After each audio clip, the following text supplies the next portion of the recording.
Asia.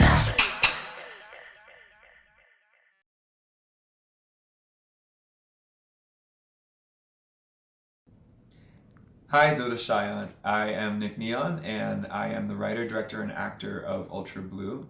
Thank you for having me, and I'm excited to answer your questions. After graduating college, I moved to Korea. This was back in 2008, and I was actually not doing anything film related. I was just teaching English.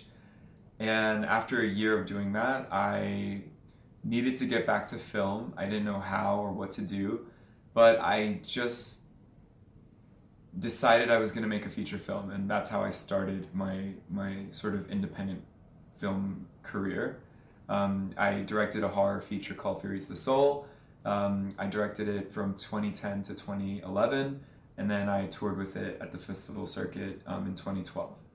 And that's basically how I started, and then I started directing music videos and commercials from that, and then most recently directed Bleu.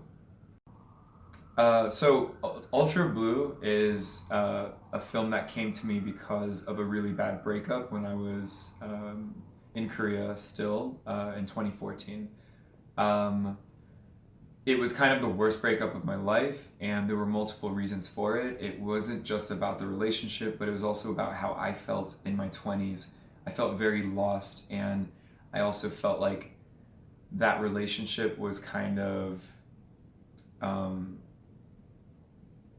it was like a way to self-medicate or protect myself from facing harsh realities about growing up or what I needed to do. And I felt very safe in that relationship, but it was ultimately not right. And when that relationship fell apart, I fell apart. And I had to really explore, why did I fall apart so badly? We were only together for 3 months, but it was one of the hardest things I'd ever gone through. So I wanted to explore why I felt so strongly and so broken. And I discovered that it was just because I was so lost, and I decided that I wanted to make a film about it, to process it and to like let it go. I don't know, it's like one of those things where it's like, as an artist, the best form of therapy is to make the art. So that's what I did.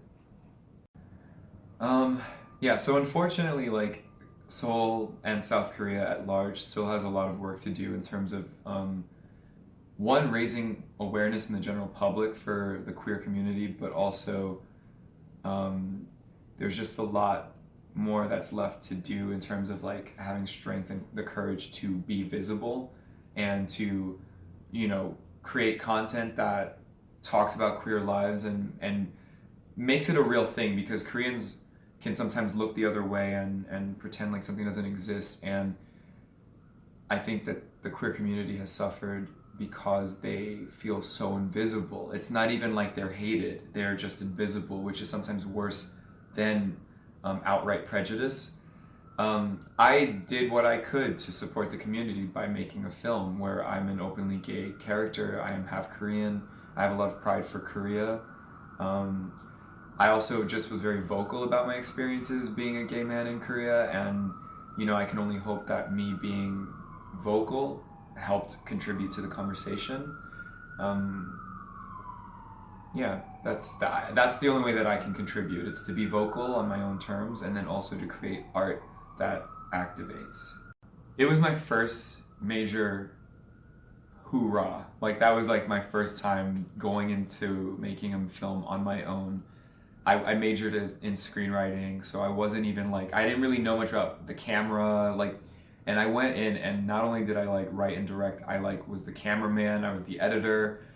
I did almost everything on this film, and it was a feature film, and it kicked my ass, and it was one of the best experiences I've ever had.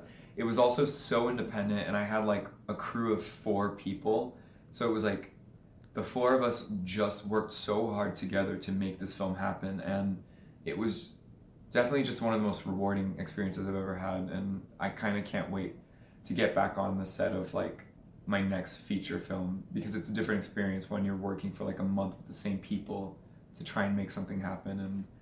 And yeah, I love being on the set of Fear. Yeah, I only recently started acting again. I took a long break from it because I just wasn't I didn't feel comfortable with the roles or things that I didn't feel comfortable being an actor in the climate of 10 years ago.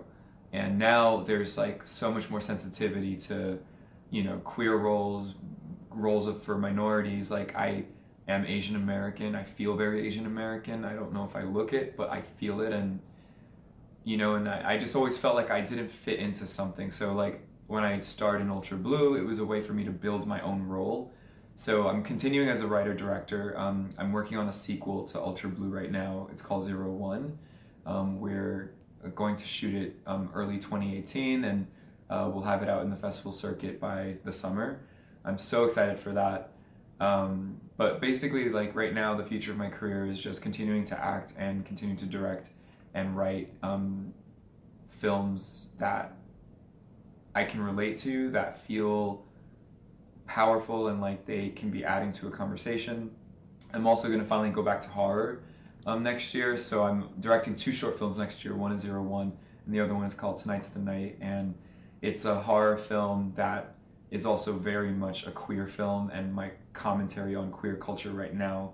So I'm super excited for both, and that's pretty much it. Just trying to enjoy being an artist. Yeah.